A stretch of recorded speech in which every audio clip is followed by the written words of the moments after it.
하나님 감사드립니다. 이렇게 하나님을 찬양하고 또 하나님께 경배드리며 우리 구할 것들을 알을 수 있는 귀한 특권을 허락하신 것 참으로 감사를 드립니다. 이 시간 또한 하나님의 말씀을 들을 수 있는 귀한 은혜를 베푸시고 또 그 말씀을 통해 우리의 살아갈 바 알게 하시고 하나님의 뜻을 배우게 하시니 참으로 감사드립니다. 이 시간 성령께서 우리의 마음을 주장하시고 우리에게 지혜를 주시고 또 조명하신 귀한 은혜가 있어 말씀을 잘 듣고 깨닫고 그 말씀대로 살아갈 것을 다짐할 수 있도록 은혜를 베풀어 주옵소서. 감사드리며 존귀하신 예수 그리스도의 이름으로 기도드립니다. 아멘. 우리는 지난 주일 포도나무와 그 가지의 비유를 통해서 예수님과 우리가 맺고 있는 그 관계가 생명의 관계고 또 그 관계가 가져오는 결실과 열매에 대해서 함께 말씀을 나눴습니다. 신자의 삶은 주님이 우리 안에 거하시고 우리가 주님 안에 거하는 그런 삶입니다. 요한복음 15장 안에서 이 관계는 주님의 말씀이 즉 주님의 계명이 우리 안에 있어서 신자들이 서로 사랑하라 하는 계명을 따라 사는 것, 그것을 뜻한다. 우리가 그렇게 확인했습니다. 그런데 이 서로 사랑하라는 계명을 말씀하시면서 그 예로 친구를 위해 목숨을 버리는 그런 큰 사랑이다. 예수님이 말씀하신 내용을 우린 또한 기억해야 합니다. 한 가지 더 놀라운 사실은 주님께서 우리를 더 이상 종이라고 부르지 아니하시고 친구라고 부르신다는 사실입니다. 예수님께서 명하신 사랑의 계명을 따라서 살면 그분의 친구다 이렇게 말씀하시는 겁니다. 종은 주인이 하는 일을 알지 못합니다. 하지만 친구는 그 뜻을 잘 알 수 있습니다. 나는 너희에게 아버지에게 들은 모든 것을 알려주었기에 너희는 나의 친구다. 우리 예수님께서 그렇게 말씀하시는 겁니다. 우리가 이 관계에 있어서 꼭 기억해야 할 한 가지는 예수님께서 우리를 택하여 이러한 관계 안으로 부르셨다는 사실입니다. 우리가 택한 것이 아니라 우리가 예수님을 택한 것이 아니라 주님께서 우리를 택하여 제자로 삼으시고 친구로 부르고 계시다는 사실입니다. 제자들의 운명처럼 성도들 역시 주님의 선택에 의해 신앙의 삶을 살아갑니다. 그리고 그 각자의 인생 여정에서 예수의 계명을 드러내는 열매를 결실하도록 요청받고 있습니다. 또한 사랑의 계명을 따라 살도록 요구받는 것입니다. 신자의 각 인생에 그 궁극적인 그 목적뿐만 아니라 과정에서도 하나님의 은혜롭고 신실하신 뜻이 담겨 있음을 우리는 잘 알고 있습니다. 그것은 신자의 그 생 전체가 하나님의 영광을 위한 삶이며 그 끝은 영생으로 귀결될 거라는 사실입니다. 하지만 우리는 우리 각자가 어떤 인생의 과정을 겪어 이 목적지에 이르는지 알지 못합니다. 이 사실이 성도로 하여금 참 힘들게 느끼게 하는 그런 부분입니다. 그런데 한 가지 더, 하나님께서 그러한 인생 가운데 열매, 신앙의 열매를 또한 요구하고 계신다는 사실입니다.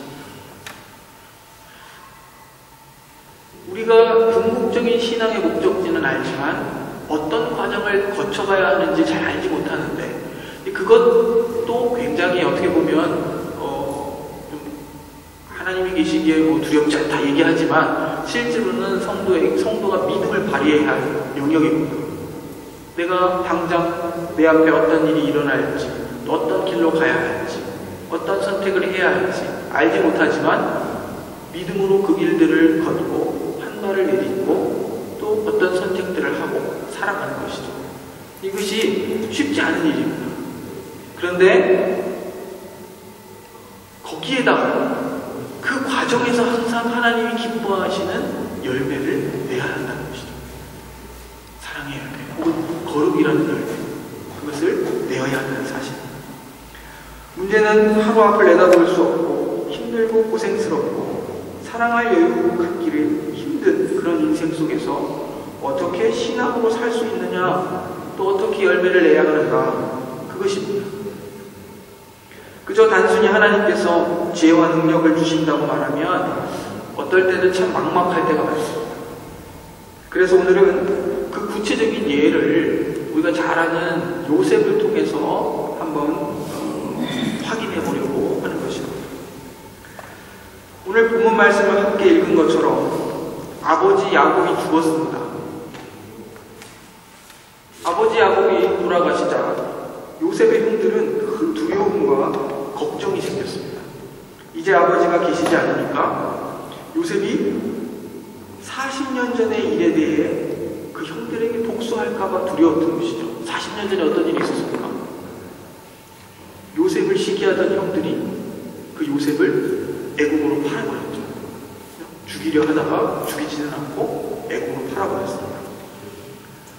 그래서 두려워 떨던 이 형들이 요셉에게 사람을 보냈습니다. 그래서 말하기를 형들의 죄와 허물을 용서하라.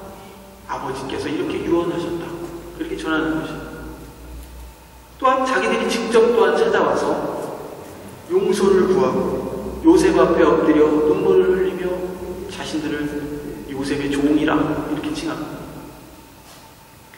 요셉은 40년 전에 말씀드린 것처럼 형들의 시기를 받아서 애굽에 팔려왔습니다.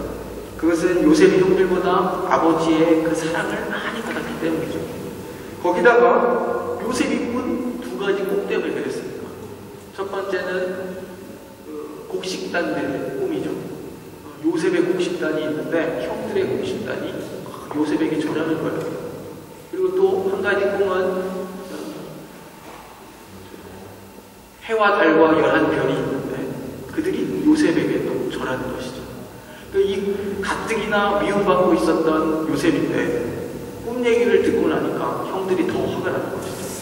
그랬던 차에 요셉이 아버지의 심부름으로 형들을 방문했을 때 이때의 기회다. 요셉을 괴롭히고 막 구덩이에 던져넣기도 하고 그리고 결국에는 애굽에 팔아버리는 그런 일들을 저지르고 말았습니다.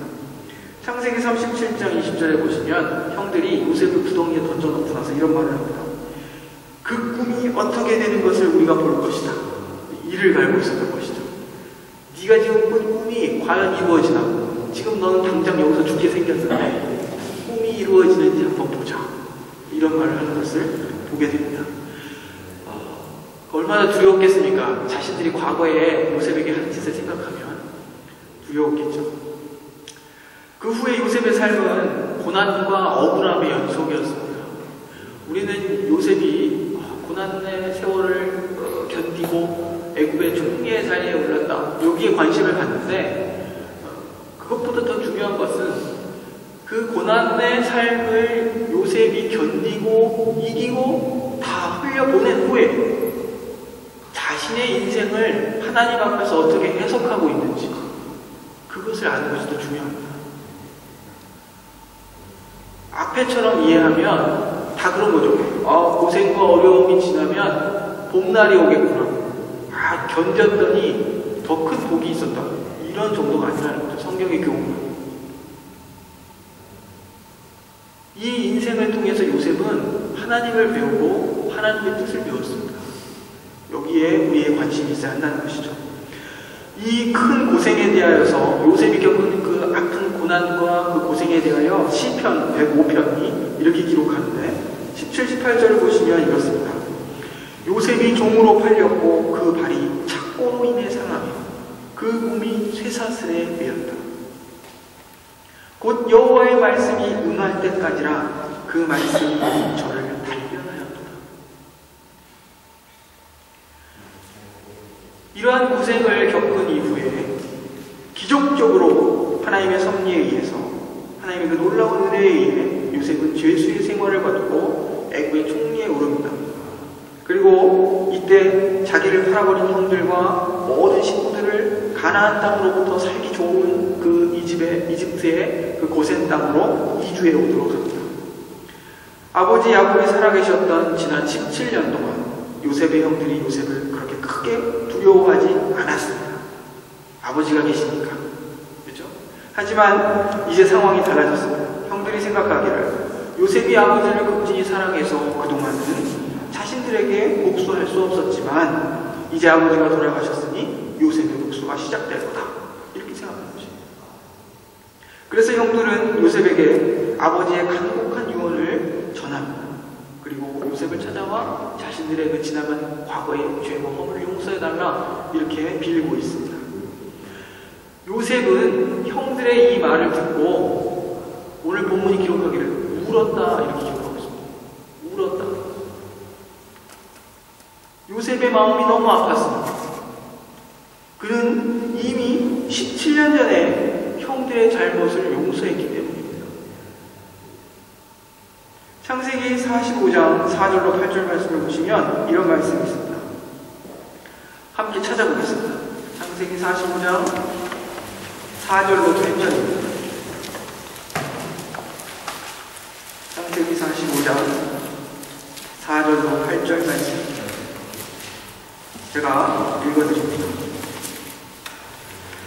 요셉이 형들에게 이르되 내게로 가까이 오소서. 그들이 가까이 가니 가로되 나는 당신들의 아우 요셉이니 당신들이 애굽의 판자라. 당신들이 나를 이곳에 팔았으므로 근심하지 마소서. 한탄하지 마소서. 하나님이 생명을 구원하시려고 나를 당신들 앞서 보내셨나이다. 이 땅에 2년 동안 흉년이 들었으나 아직 5년은 기경도 못하고 추수도 못할지라. 하나님이 큰 구원으로 당신들의 생명을 보존하고 당신의 후손을 세상에 두시려고 나를 당신들 앞서 보내셨나니 그런즉 나를 이리로 보낸 자는 당신들이 아니요 하나님이시라. 하나님이 나로 바로의 아비를 삼으시며 그 온 집의 주를 삼으시며 애굽 온 땅의 치리자로 삼으셨나이다. 이렇게 말했습니다.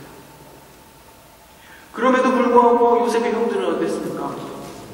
17년 동안 그 죄책에 시달렸습니다. 요셉은 이미 다 용서했는데 이제껏 죄책에 시달려온 그 나이 많은 이제 할아버지가 되어버린 형님들, 그 형들의 심정을 전해 들었을 때 아마도 요셉은 마음이 쯧쯧 아팠던 것으로 보입니다. 그래서 아마 울었을 거라고 생각을 합니다. 그래서 요셉이 형을 위로합니다. 두려워하십시오. 내가 하나님을 대신하겠습니다. 악한 일에 대한 심판은 하나님이 하실 일이지 내 일이 아니다. 내가 할 수 있는 것이 아니다. 이렇게 이야기하는 것입니다. 형들에게 보복하지 않을 테니 염려하지 마십시오. 이렇게 위로하는 것입니다. 계속해서 형들을 위로하기를 형님들은 두려워 마십시오. 형님들뿐만 아니라 형님들의 가족들까지도 내가 보살피겠습니다. 이렇게 간곡한 말로 형들을 위로하는 것을 보게 됩니다. 요셉이 참 훌륭해 보입니다. 그런데 우리는 그 요셉의 어떤 훌륭한 성품을 보기에 앞서서 우리는 요셉이 어떻게 하나님을 이해하고 있었는지 그것을 보는 것이 중요하다 말씀드렸습니다. 요셉이 이해한 하나님은 어떤 분이십니까?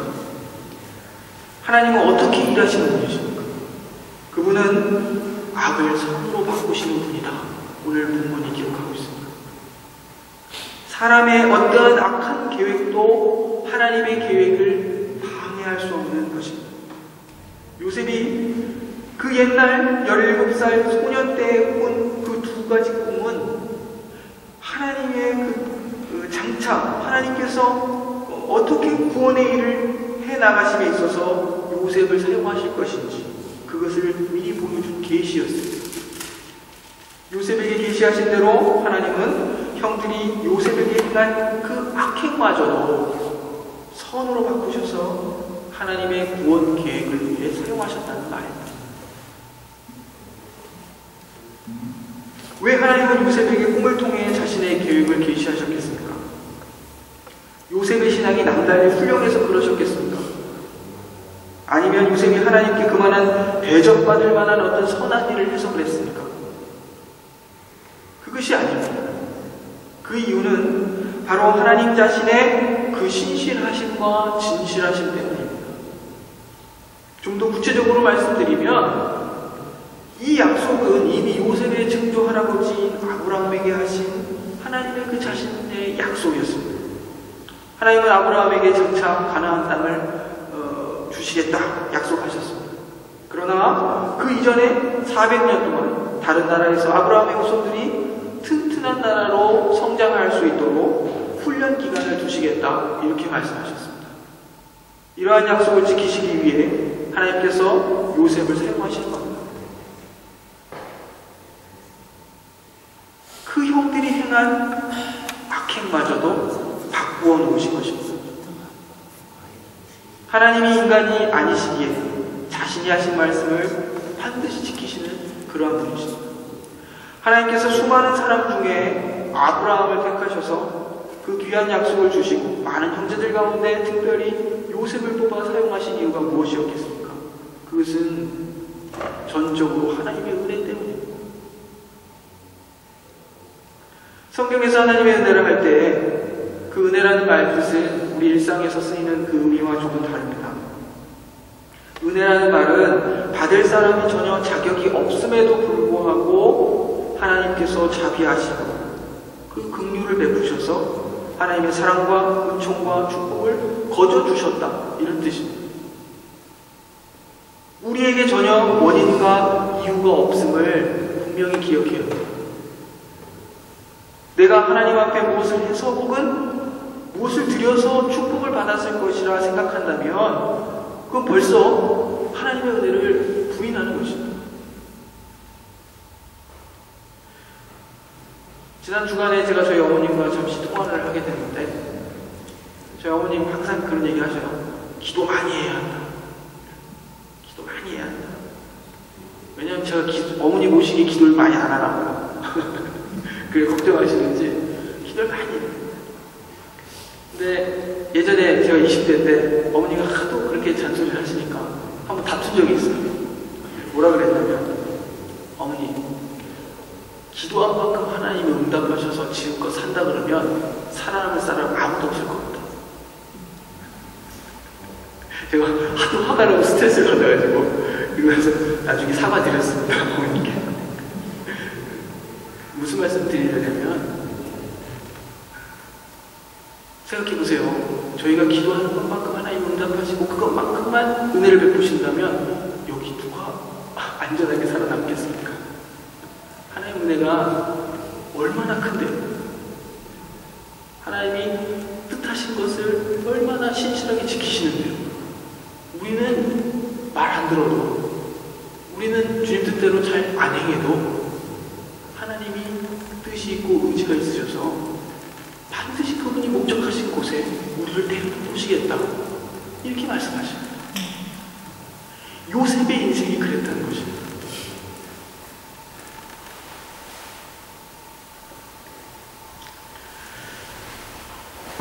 그래서 하나님의 뜻이 가장 극명하게 나타난 사건이 예수님의 십자가와 부활이라고 말씀드린 겁니다.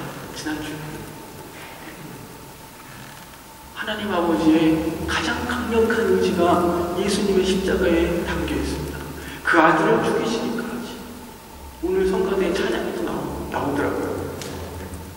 그 아들을 죽이시기까지 사랑하신 그 사랑. 그보다 더 어떻게 그 하나님의 의지를 표현하겠습니까?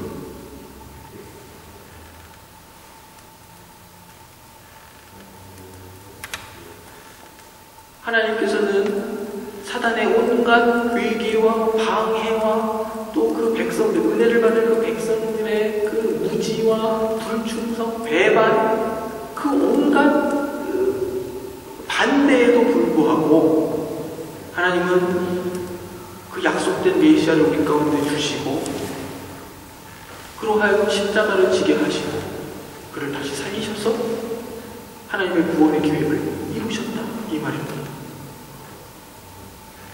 하나님은 이렇듯 그 풍성하신 은혜와 사랑과 긍휼로 자기의 신실하신 뜻을 이루신다 이 말씀을 드리는 겁니다. 우리가 누군가를 진심으로 사랑하고 용서할 수 있는 것은요, 우리 자신의 의지나 결단 혹은 어떤 감정의 소화 이런 것을 통해서 되는 것이 아닙니다. 요셉처럼 하나님을 아는 지식에서 비롯되는 것입니다. 요셉의 인생은 참으로 고난의 연속이었고 억울함이 많았습니다. 하지만 요셉은 하나님이 어떤 분이시며 그가 어떤 긍휼과 신실하심과 그의 능력으로 요셉의 인생을 이끄시며 자기 민족의 역사를 이끄시는지 알았습니다. 그렇기에 형들을 용서할 수 있는 겁니다. 우리네 인생도 마찬가지입니다. 모든 성도가 하나님의 수중에 있다. 신명기 33장 3절이 이렇게 이야기합니다. 모든 만물이 그의 뜻 가운데 또한 다스려지고 있습니다. 하지만 어떨 때에는 요셉의 경우와 달리 우리 인생이 도무지 해석이 되지 않을 때도 있습니다. 마치 하나님이 다스리고 계시지 않은 것 같은 어떤 불의와 악이 행해질 때도 있고 억울함과 비통함이 닥칠 때도 있습니다. 하지만 성도는 그 억울함과 아픔을 견디며 신실하신 하나님의 그 통치와 다스리심을 바라는 것입니다. 끝내 하나님의 신실하심과 그 선하심이 승리할 것을 믿기 때문입니다. 하나님에 대한 지식은 우리를 세상으로부터 한 발짝 물러서서 관조적으로 보게 합니다. 하지만 하나님은 우리로 하여금 또한 철저히 이 땅에 두 발을 딛고 살도록 하십니다. 그래서 즐거워할 수 있고 행복해할 수 있고 또 아파하기도 하며 울기도 합니다. 세상을 향한 애정과 긍휼을 잃어버리지 않으면서도 하나님의 다스리심을 볼 수 있어야 하고 종말을 향해 달려가는 세상을 볼 수 있어야 합니다. 세상을 향한 그 애정과 긍휼을 잃지 않는다는 것은 그 세상에 대한 책임을 느끼고 있다는 말입니다.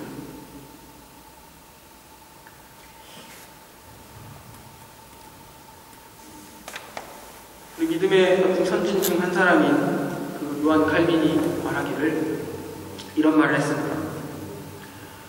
인간의 가장 큰 의무는 하나님의 주권 안에 일어나는 일을 잠잠히 견디는 것입니다. 우리는 하나님께서 우리에게 알려주시는 만큼 알고 판단하고 행동합니다. 우리는 하나님의 그 행하심 앞에서 그래서 늘 겸손해야 합니다. 형제를 향한 섣부른 판단들을 유보해야 할 필요가 있습니다. 어떤 하나님의 은혜로우신 뜻이, 그 신실하신 뜻이 그곳에 있는지 우리가 알 수 없기 때문입니다. 여러분, 하나님께서 저와 여러분을 하나님의 영광의 찬송이 되게 하시려고 부르셨습니다. 에베소서 1장에 보시면 하나님이 만세전에 그리스도 안에 우리를 예정하신 이유가 우리로 하여금 그분의 영광의 찬송이 되게 하시기 위함이다. 이렇게 이야기합니다. 그 목적을 위해 우리 모두가 제각각 다른 모양으로 쓰임받고 사용되고 있음을 기억해야 합니다. 우리 인생에 어느 것 하나 쓸데없는 것은 없습니다. 그 모든 것이 하나님의 주권 하에 있기 때문입니다. 오늘 요셉을 통해 보듯이 악한 것마저도 바꾸어 선으로 바꾸시는 하나님. 우리 스스로를 살펴 허물과 죄에 대하여 우리는 늘 용서를 구해야 합니다. 우리 죄의 고백, 회개가 있어야 합니다. 그보다 더 크신 하나님의 다스리심이 우리 위에 있다는 사실도 반드시 기억하셔야 됩니다. 이렇게 하나님을 이해하고 삶으로 참으로 하나님의 영광의 찬송이 되시는 우리 도르트문트 중앙교회 성도들 되시기를 간절히 축원합니다. 기도하겠습니다.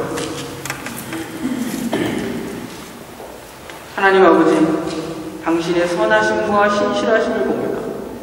여전히 우리 안에 아버지의 뜻이 감추어져 있고 이해할 예측할 수 없는 형태로 존재할지라도 당신의 주권 안에 일어나는 그 모든 일을 잠잠히 견딜 수 있도록 우리에게 힘을 주옵소서. 감사할 수 없는 가운데서도 감사하게 하시고, 용서할 수 없는 가운데서도 긍휼 베풀 수 있게 하시고, 우리에게 일어나는 모든 일들 가운데 하나님 아버지의 뜻을 구하나요? 결코 현실을 외면하거나 회피하지 않도록 하옵시고, 끝까지 그의 나라와 의의를 구하고 사랑과 긍휼을 잃어버리지 않도록 인도하옵소서. 예수님의 이름으로 기도드립니다.